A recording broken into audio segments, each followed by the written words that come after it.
Hello and welcome to the Bibsy Book Talk with Brenda Ross. This program is part of the Black American Culture and Art series, The Legacy of Toni Morrison.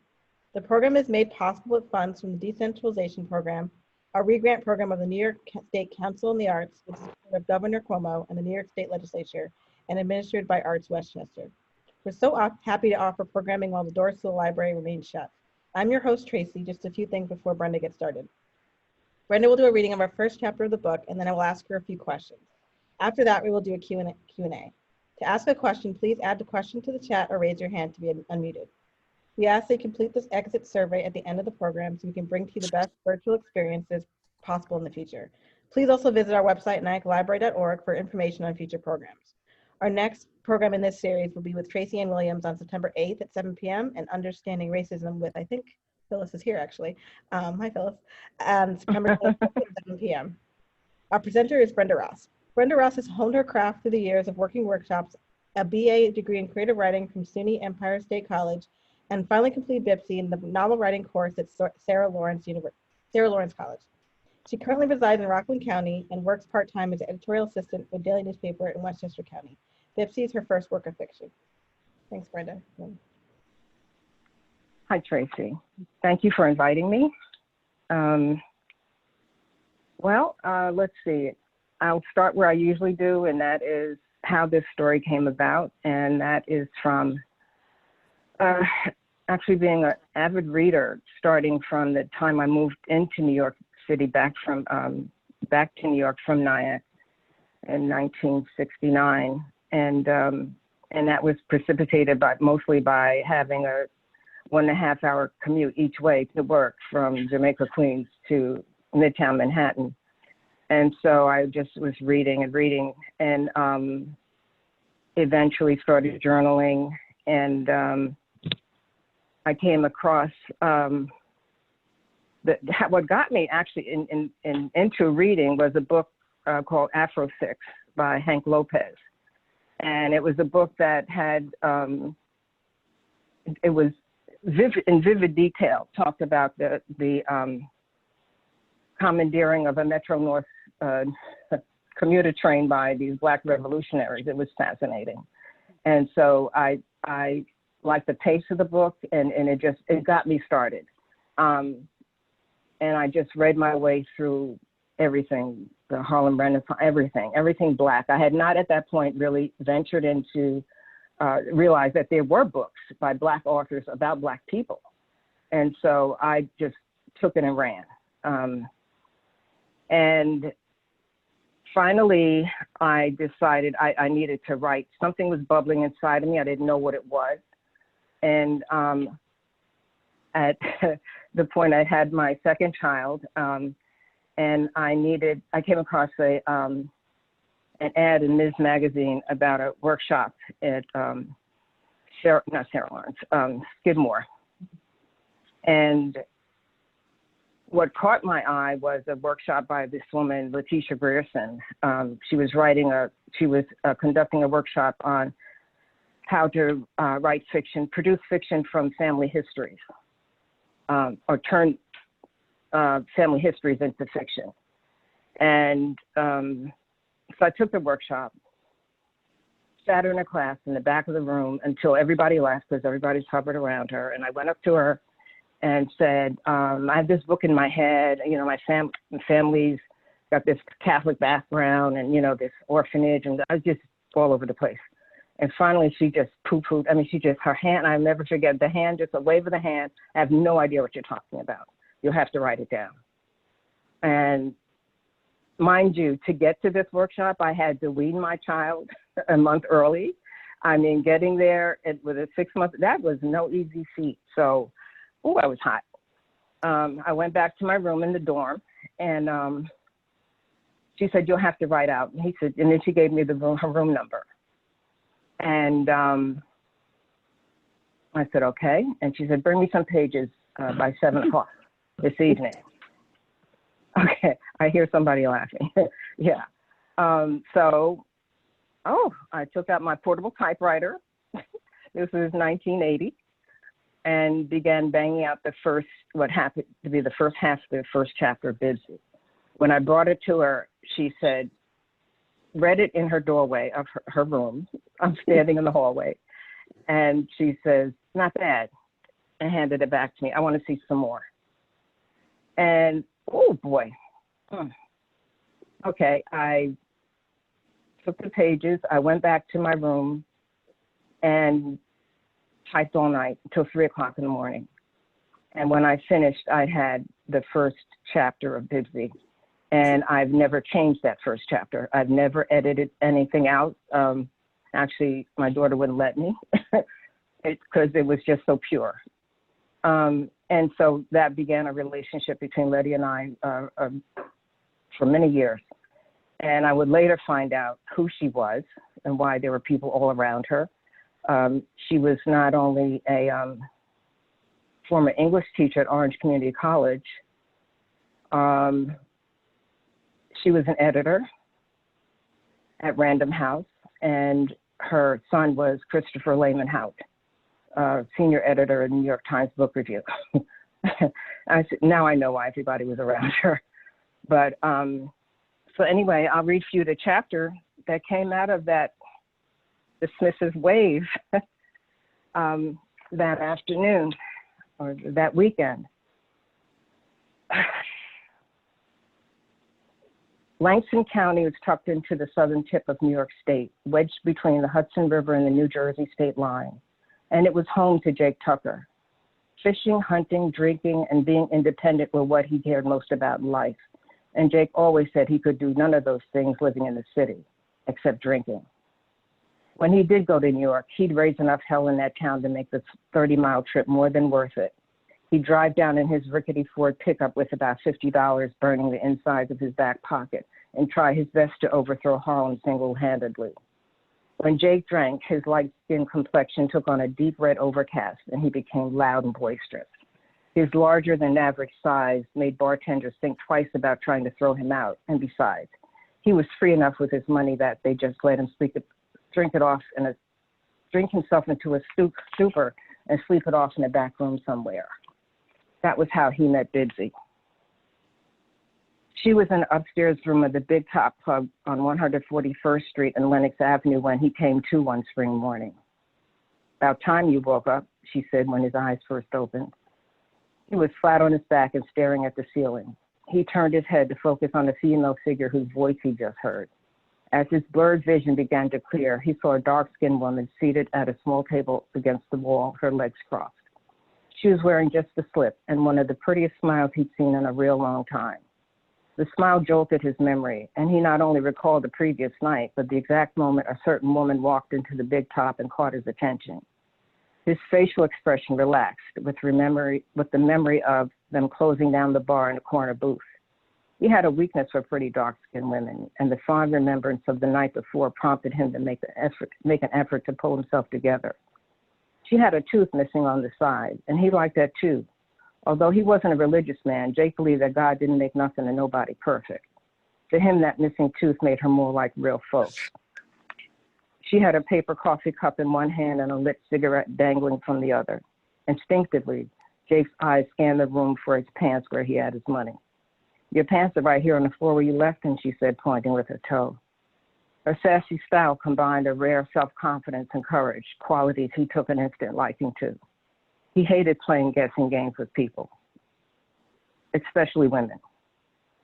Bibsy reached for her garter belt and stockings and slipped them on while she talked. Your money's still there, what's left of it. I took out $5 to give to the barkeep for this fifth of whiskey you asked for in this room. She picked up a half-empty bottle from the floor and placed it on the table, then wiggled her petite frame into her dress and sat down again.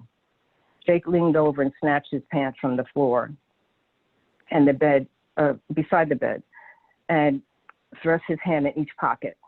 Finding he still had $15 surprised him.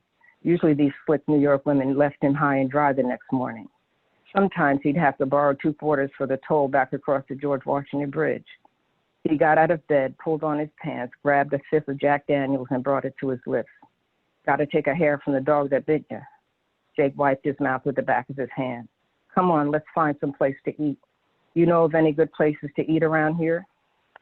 Bibsy was about to tell him as she stood, when Jake suddenly lifted her up in the air, grinning at her. and just as unexpectedly, yet tenderly, brought her down close to him and hugged her. Though initially puzzled by his impulsive embrace, she returned the gesture. Squeezing harder, she swayed from side to side, saying, "Why, you're just a little bit of a thing. What's your name?" "I got a lot of different names. You can take your pick. My mother named me Elizabeth, but most people call me Tiny. My family calls me Bibsy, though." Jake put her down, and the top of her head reached no further than the middle of his upper arm, yet she had the kind of figure that would provoke a man's comment. "Bibsy? What kind of a name is that?" He laughed.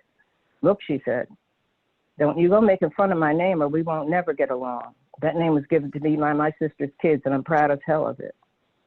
"Well, if that's your name, you're proud of that, that's what I want.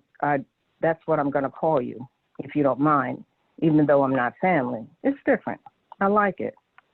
Bibsy, I like that."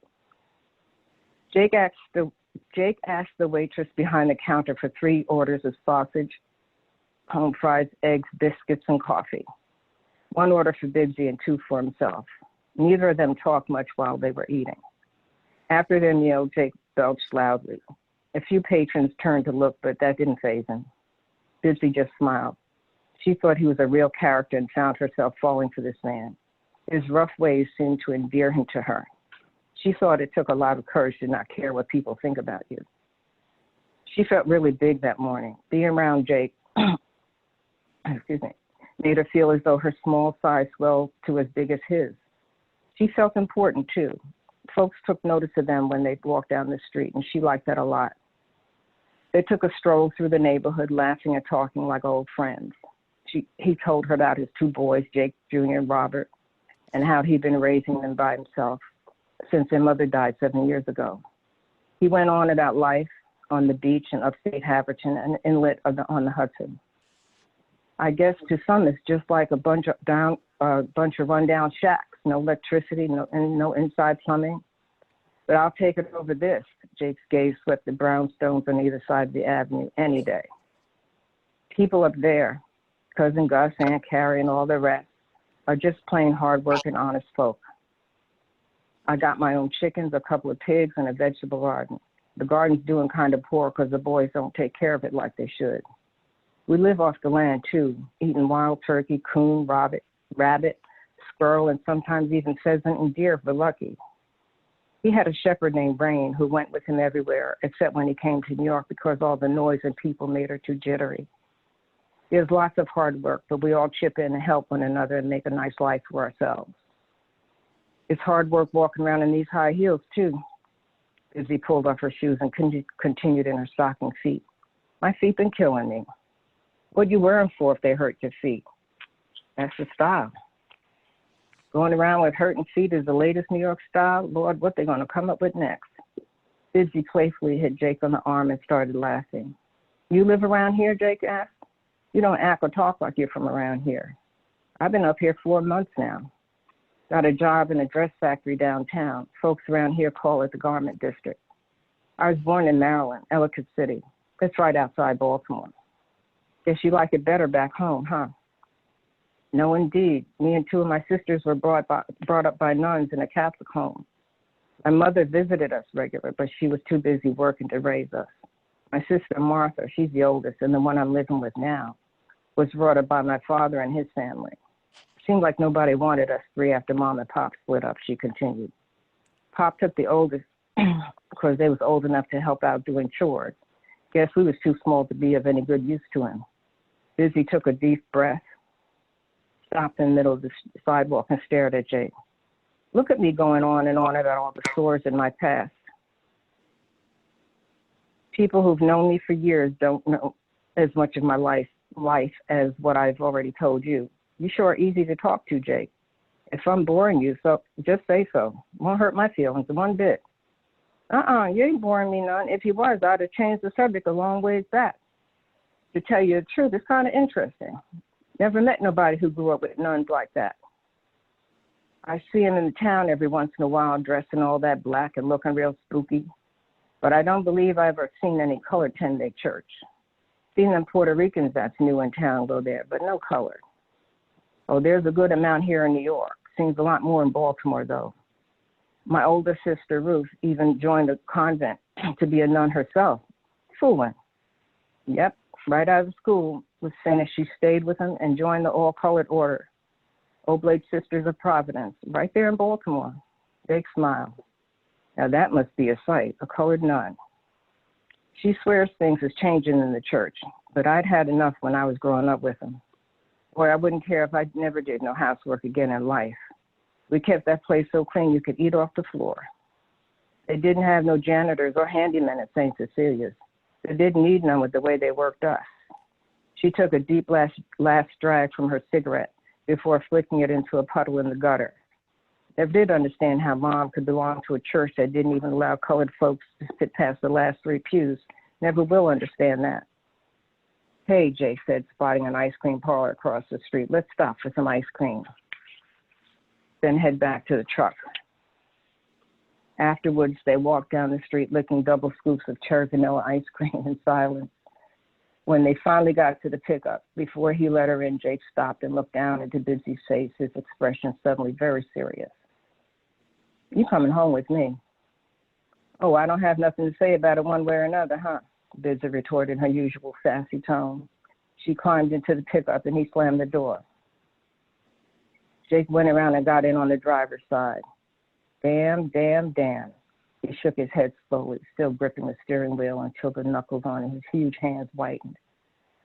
I don't like being told what to do. I can make up my own mind about things. Never said you couldn't, Jake snapped back. I wasn't trying to tell you what to do. Look, I ain't going to ask you no better than that. That's me. What'd you think I was going to do, tie you up and shove you in the back of the truck?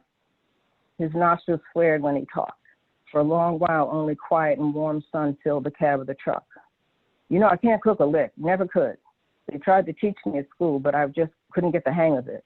Really wanted to learn too, because I like to eat. But I burned up food so bad, they kicked me out of the kitchen and gave me other chores to do, like sewing and stuff. Bibsy could see Jake's chest heave as he stared through the side window. But it was hard to tell whether he was listening at all. He appeared so distant at that moment. When he did speak, his voice didn't sound the same, the mindful way he picked his words. That's why you think I want you to come live with me, so you can cook and clean and look after my boys? That's what you think? Well, I don't know. It's just that I guess most men expect for a woman to know how to cook at least a little. She hesitated before adding, and I ain't much on housekeeping either. I already told you that. Look, he said, with his voice becoming more serious.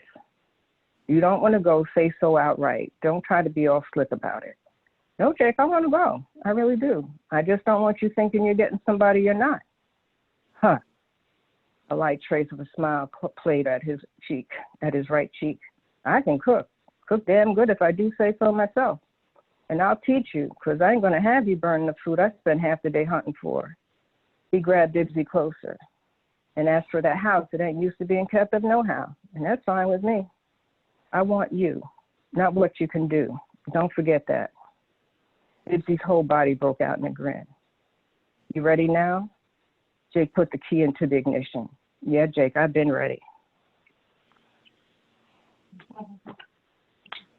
Thank you. With the hands.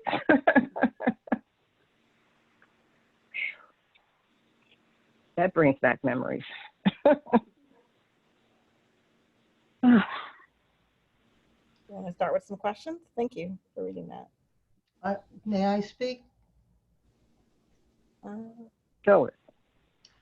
It brings back memories to me, Brenda, because you handed me that chapter and you didn't tell me you wrote it. We were on an airplane. We were traveling. I know. I thought I was saying something good. You felt insulted. I said, did Walter Mosley write this? It feels like and you said, no. And I was just blown away by the chapter. And I still am. Thank you. It's gorgeous, Brenda.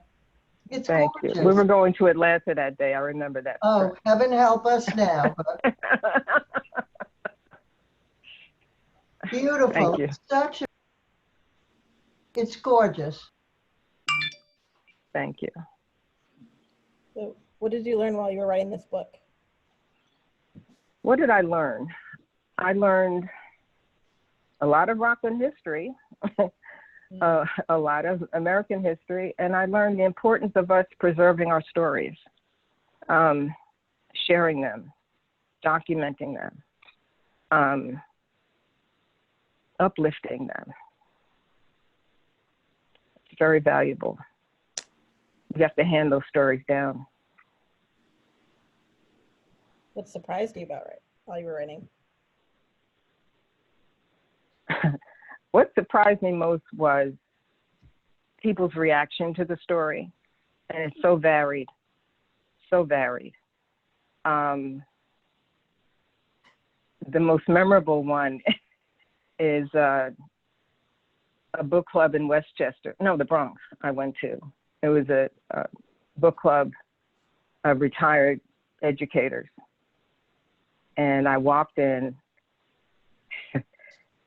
and we were setting up, we were the first two there, myself and the book club president. And she said, she offered me to take a seat, and she sat across the table from me, and she said, let me tell you about Jake. I said, okay. And she proceeded to tell me, she said, Jake is a man's man. And she went on and on about who she thought Jake was. And I just let her go. You know, what can you say? I mean, there's a fictional character, but, you know, she was telling me her perception of that character. Mm-hmm. Another woman, this was a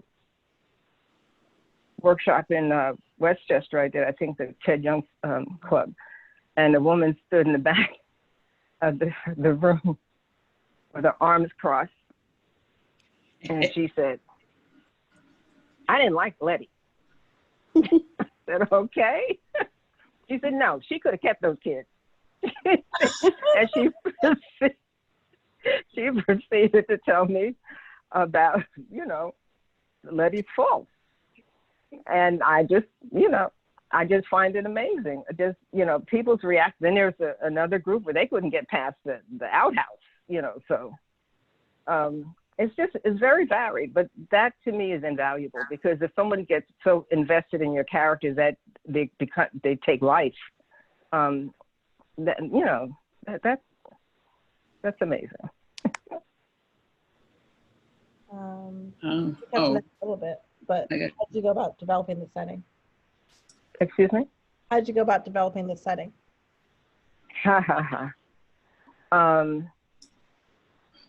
It's partly based on my memories of having visited up the beach, they called it Haverstraw, as a very young child. And it was fascinating to me. I mean, coming from Canarsie, Brooklyn, to there, we were like, we had arrived in a totally different land, you know? And I remember all the animals. I mean, I was still getting used to cats and dogs and squirrels, and here we had pigs and chickens and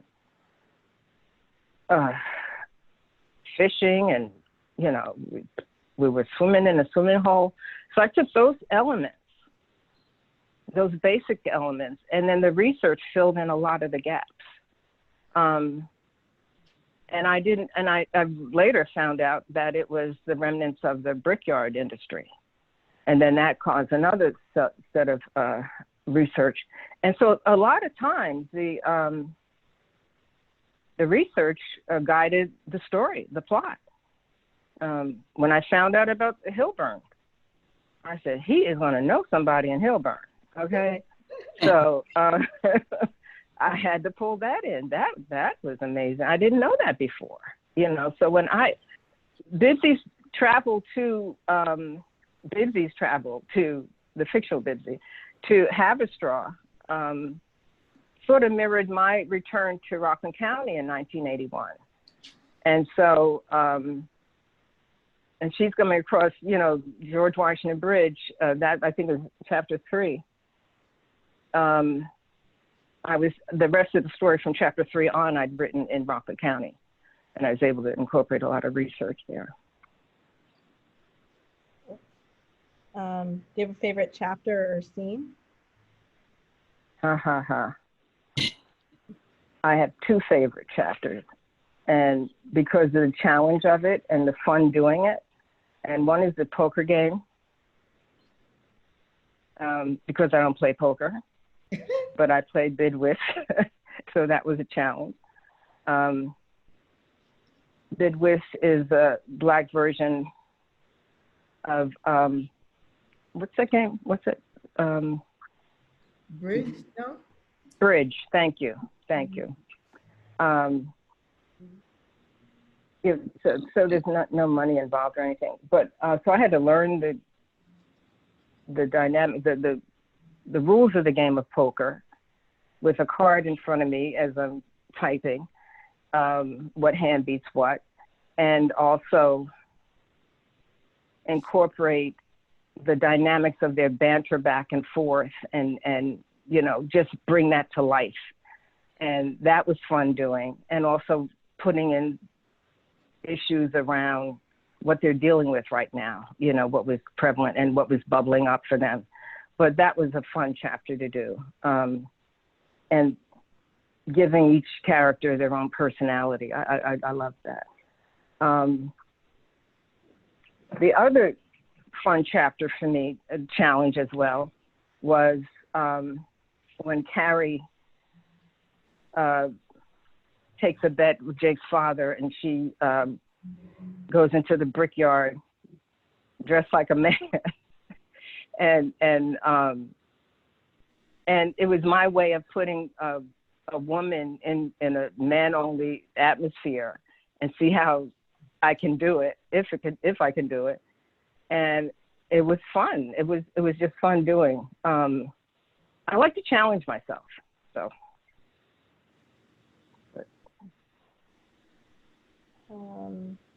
Those are my favorite. Those are my favorites. Excuse me? Do you have any favorite authors? And if so, why? Well, you know, Toni Morrison is one of my favorites. I like the Harlem Renaissance era. And I'm not too up to snuff on the latest authors, but I have to give kudos to that era, because they broke ground. They broke ground, and you know, we benefit from it. A lot of writers today are benefiting from that. And they, you know, you think about, well, first of all, writing fiction especially is a form of creativity. It's like an expression of art, painter or sculptor. And our stories, for them to, I'm thinking of Baldwin now. And I thought he actually influenced me. If Beale Street Could Talk was a love story set in an abandoned building. My God, you know, and it just makes you, you know, think differently. I like authors that think outside the box. Toni Morrison, my God, when I came across that book at Barnes and Noble and I saw this Black girl holding this white doll on the cover with blonde hair, I said, ooh, oh boy, who is this author who dared to go there? And that's when I became interested in her, or picked up that book, and I said, Was that The Bluest Eye? yes, it is. Yes, it is. Thank you. I'm sorry, I didn't even mention, you knew what I was talking about. But yeah, hi.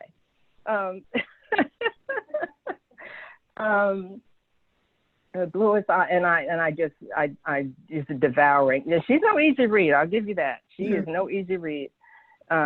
She has a unique sentence structure that forces you to think differently.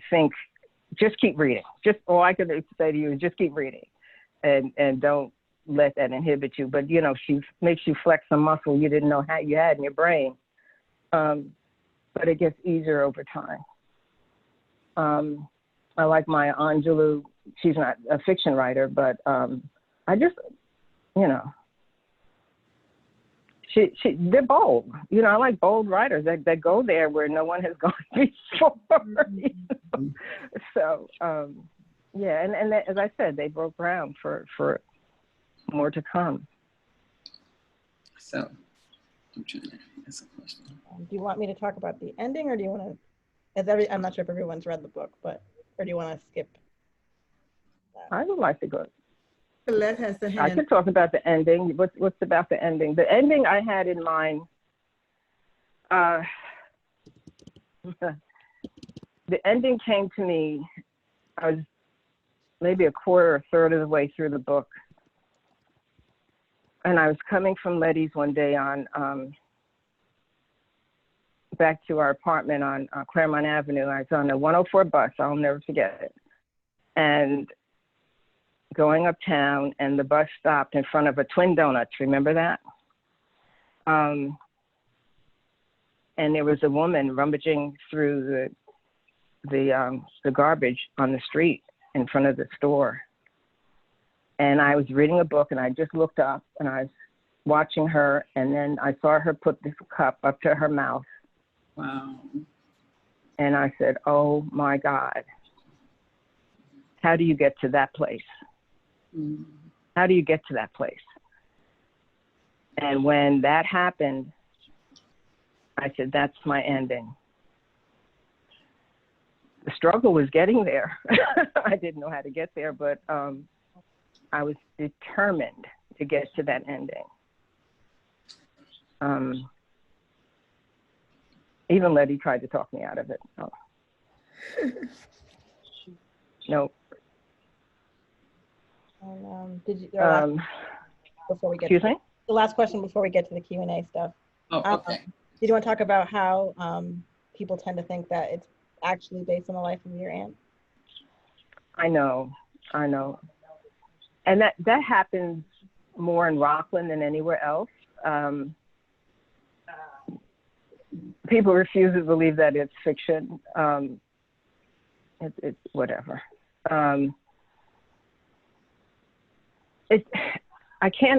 Well, writing fiction is like having a mannequin and putting clothes on it, taking something off, putting something on, and you determine what you want to put on this piece. Now, it's true, I had, my mother's younger siblings were raised in a Catholic orphanage. That's true. No one really relayed to me what their experiences were. I made that up. And I know this particular character came out of it damaged. She was not, it did not work for her. Although her younger sister, by the way, who just passed July 31st, my Aunt Cora, at 100 years old, she was the last of that line. She came out of that experience fine. And she went back to the orphanage and was volunteered after she, retired. And she's just had a very different experience. But so you take those elements, and Jake, you totally made up. But that's the fun part, is that you have these elements of people, and you said, well, I want them to do this, I want to do that.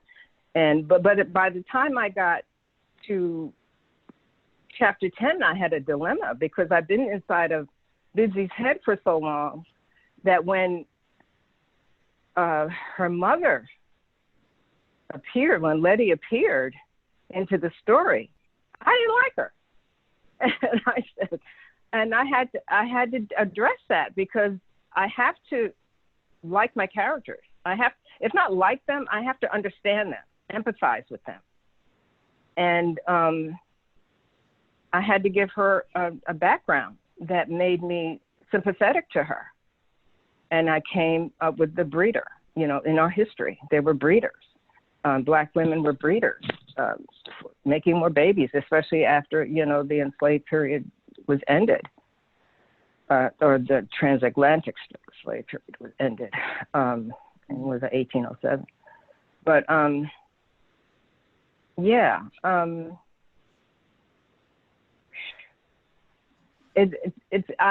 but I think I just say, if people believe that, it's not fiction, fine. I can't control what people think. So if you have a question, you can raise your hand or put it in the chat. I think Colette had the first question if you want to speak. Colette. Yeah, hi, Brenda. Oh, it's so nice to Hi, see you. Same here. Colette did the photo on the back of the cover. Oh, wow. Oh, that was fun. That was a fun experience. My question to you was about inspiration, because I remember as we spoke about the book, that you mentioned it took a very long time to write the book, and I'm having a very similar experience, although I did finish, but I'm having a similar experience. But so what gave you the inspiration to keep telling the story and keep building upon the characters? You're writing fiction now? It's a personal narrative. It's actually done. I mean, Okay. I finished my part. Yeah. Okay. Well, this story would not let me go. Yeah. I kept trying to put it down, and it just kept pulling me back. Mm. I can't explain that. And Yeah. once it gets in your head, Yeah. it wasn't a matter of choice for me. It was just like, oh my God, here it comes again. You know, I just like, these characters needed life. Mm. And that was who I was, the midwife. Do you think it was your ancestors pulling you back in constantly? Because that's what it feels Maybe. like to me. Yeah, maybe.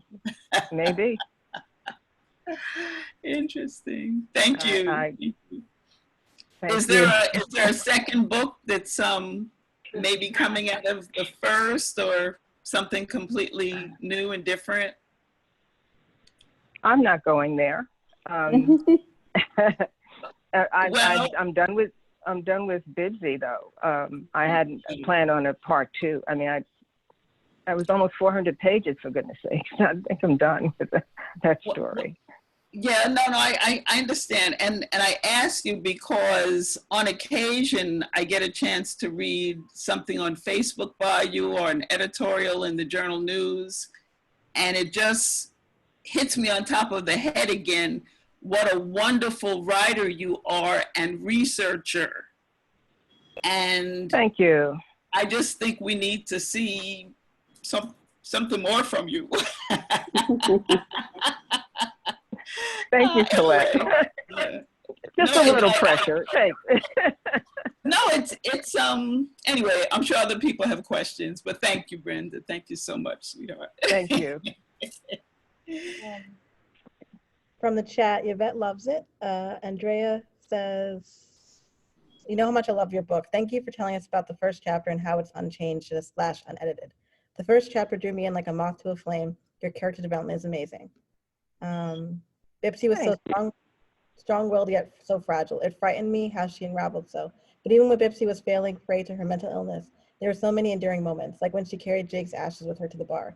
Any insights you can give to this? I know.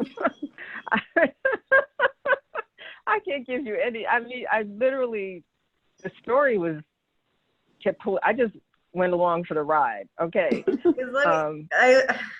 I got to tell you, if What? I may, because when I was writing that, there were so many things, Brenda, that like I just felt like when I was reading your book that it's not very often where like I create the characters and what they look like and what the scenery looks like, but I really truly felt like I was like walking through my county reading your book, and I felt like that it was.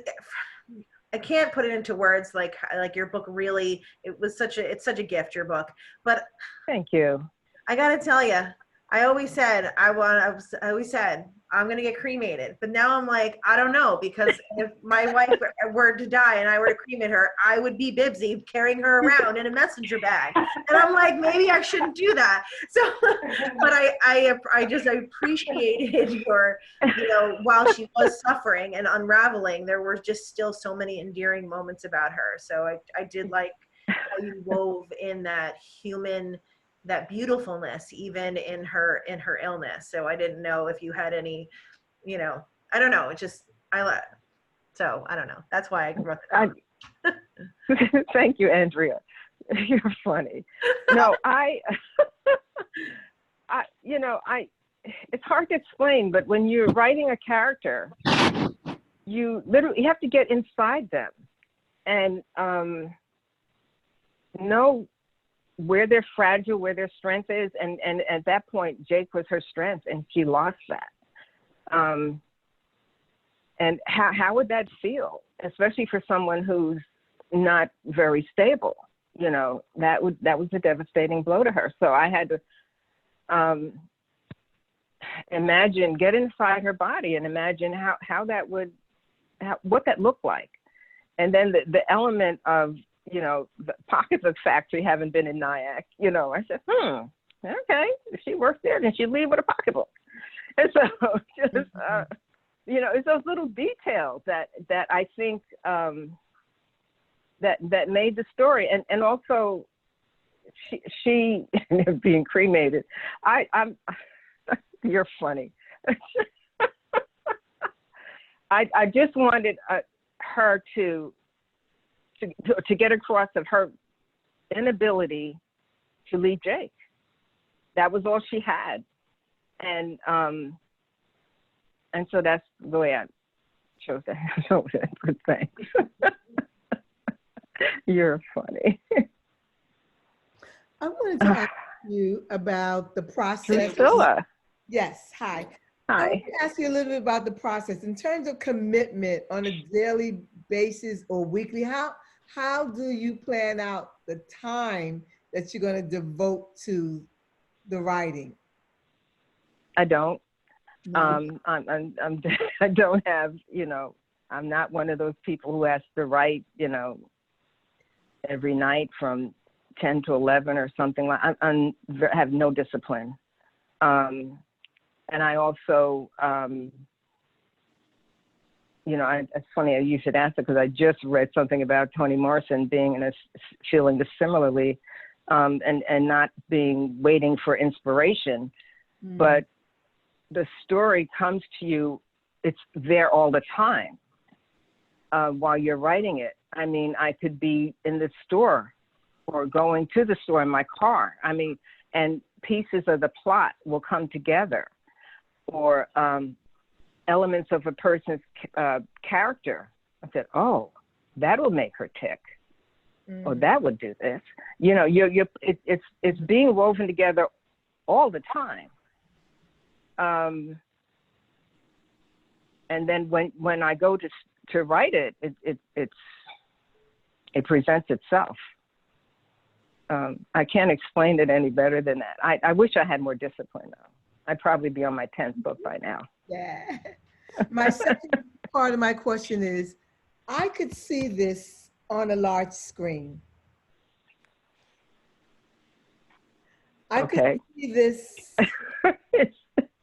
definitely Tyler Perry-ish, Kugler. I could see it. Okay. I've heard that before. And thank you. I think it's just the way I write. I see things and I write it down. I actually see the characters. I have them, I'm being talked about here in my home. I just want to give them life. I don't write, I know dialogue is my strength. That's what I love doing, writing dialogue. And that's probably why you're saying that. It's just that you see the scenes to you, you know. That's just the way I write. I like to show you what's inside my head. So and the dialogue that let the characters speak. So if that should be a movie, we'll see. I don't know. Sharon, hey Sharon, she's one of our librarians. Sharon, hi. Having gone to Catholic school for 12 years, interesting reading of your reactions to the nuns, and at the end how it is a nun who rescues her. Wanted to know more about her nightmares and Helen's death. And her nightmares, and what was the end of that? And Helen's death. interesting.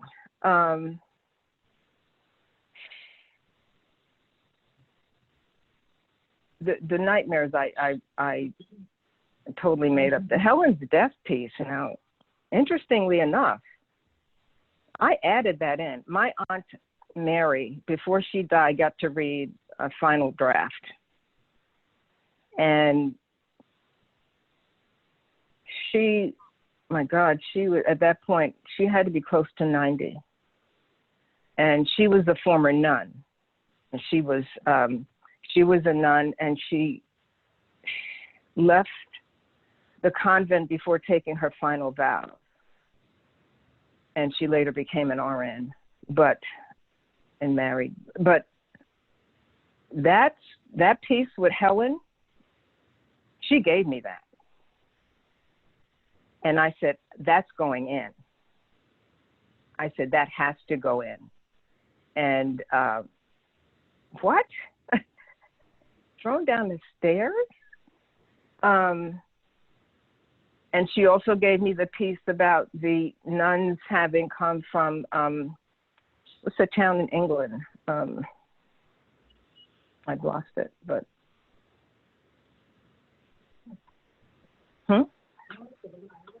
Ireland. And so I put that in. I researched. Well, by then we had the computers, and you know it was easier to do research then. Now that's going to drive me crazy. No, the Oblate Sisters was a black. But anyway, so yeah, so those pieces I had to weave them in because that was, yeah, it gives it authenticity. But I know it's funny that you should pick up on that one because no one else has. Yeah, you know, and that's the one true piece. She also says, wanted to say that carrying Jake around with her, it was the grief that overtook her and how it slowly overtook her mind. And then Andrea agrees that it's heartbreaking and beautiful, and it makes sense, if that makes sense, she says. And Gail also agrees it should be on the big screen.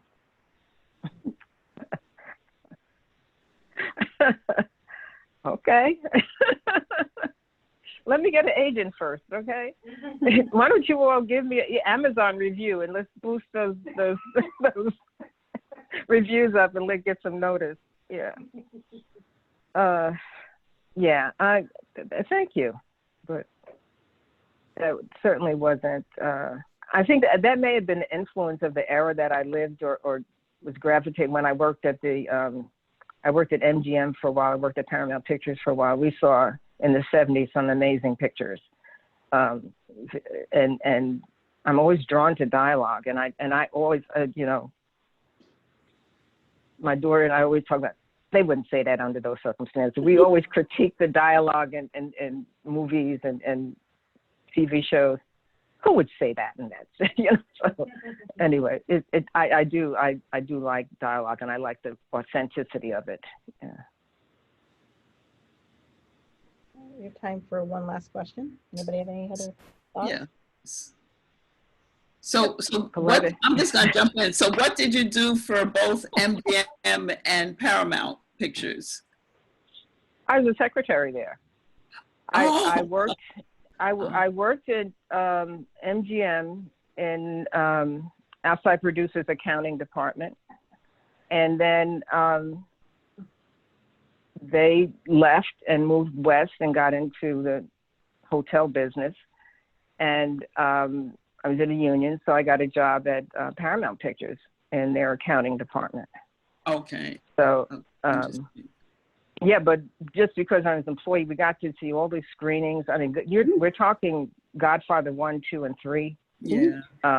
Chinatown. I mean, those amazing pictures, you know, movies, you know. Well, the other thing about the taking a book to the screen is that there are screenwriters, you know, so I mean, that makes it even more possible. And I'm just putting it out there because I watch the credits too, so I know that, you know, there are people who are looking at material, and I know that Tyler Perry is looking for material. Now, and you're absolutely right about the agent because you need that kind of protection, but it's a big move. It's a huge move, but at least you've got the material finalized in an edited way. And talk about editing, did you self-publish or did you go through a publisher? I don't recall. I self-published and That's I right. edited my own material. Okay. And I think because of having worked at the Journal News prior 10 years or so, editing letters to the editor, that it sharpened my skills. Yeah. But it was such an emotional story. I had to read that story 3 times in 3 weeks. And when you're the author, that's difficult. Yeah. It's that kind of an emotional story. So I think the last time I got to page 40 and say, run it. So. Yeah. It's there. Leontine has a question. Where's that? Somebody said. Well, I just wondered if you want to talk a little bit about the whole community there, this community in Haverstraw, which I had never heard about, and I don't think a lot of people knew about anything about this. And I guess you found out because you visited your aunt there, and that's how you found out about it. But then you had to do a lot of research. I did do a lot of research, and I was snooping around when I moved back here. And I'm telling you, I just went through my notes the other day in preparation for this, of the people that I had interviewed. I didn't even bother to record them. I'd taken handwritten notes. Bolivar Marchand, I think he was the first Latino to come to Haverstraw. Everybody pointed me to him. And although there's no Latinos in the story, I wanted to get my timeline right. And when he came and when Latinos came, he was full of information. Mae Blackwell, oh my God. She lived on the beach.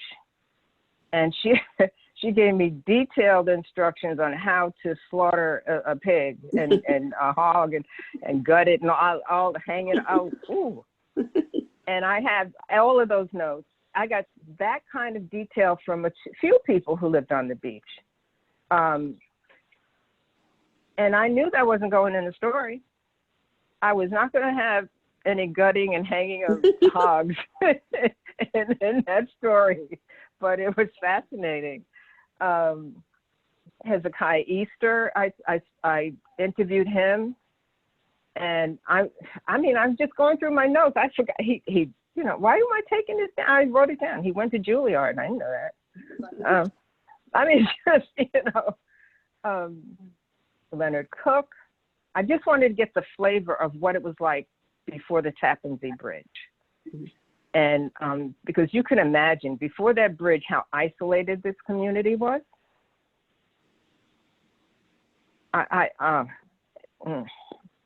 So. Brenda, when I was in, am I okay to talk? Are we good? When I was in Tracy. Oh, I'm sorry. What did you say, Brenda? No, it's up to you, Tracy. Yeah, we have go ahead. about 3 minutes or so. It's fine. Okay. 3 minutes. Okay. So when I was in high school and I grew up in Queens, Brooklyn, Queens, Harlem, but Queens was the final stop. And I came up to Piermont. A friend of mine drove me up to Piermont when I was a junior, getting into photography, to Rockland College in Piermont. And when I saw Piermont and Rockland, being from Brooklyn, Queens, and Manhattan, I just had no idea that the country was so close to the city. And so I can feel you when you talk about being from the city and experiencing Rockland County. It was just a totally different place. And that was in 1968, 68, 69. Oh, 68. Well, I'm talking about mid-50s. Okay. 68, that was cosmetology back then, apparently, practically. Does anyone else have any questions? Ann Morgan has a question. Who? Ann? I do have a question. Jesus. I Okay. I was wondering, how did you feel, Brenda, letting her go? How did you feel at the end when you know, you needed to close it out and you needed to say goodbye? Relief. It was like going to a funeral. I'll bet. But she had occupied my life, my psyche, my heart for so many years. It was, you know, letting her go was like attending a funeral. Yeah, that's how close she was to me. The fictional one. I'd already been to the first funeral. And why did you have at the end you had a nun that actually came to her rescue, and I thought that was, you know, like closing the circle. It was interesting. Sharon. That wasn't in it initially. That was not my ending. Oh, that was okay. I added that at the very end. Actually, Oh, I added that ending after I started working at the Journal News. And it was the infancy of online news.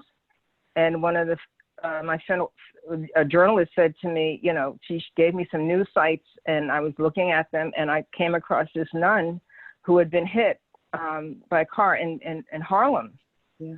And she was part of a convent in Harlem. And I started researching it. And I said, the all black order. Yeah. I said, okay. I said, but now I can live with that because the other, people think this ending was bad. The original ending was devastating. She was at that can and that was it. Goodbye. You know.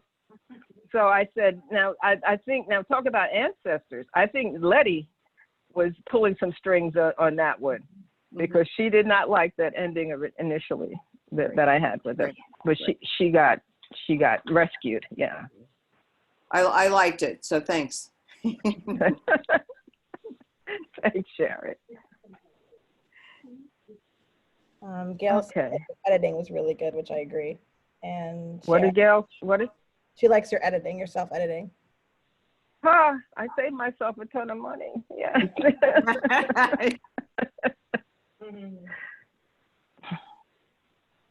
Handmaids of Mary. Thank you, Gail. Yes. That's exactly right. Yeah.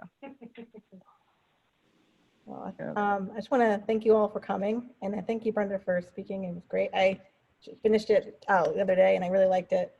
We have it at the library. Thank you. If you want to get a copy. I think everyone here has read it, but if you haven't, check it out. It's really, really good. I really enjoyed it. Thank you, Tracy. Thank you for inviting me. This is great.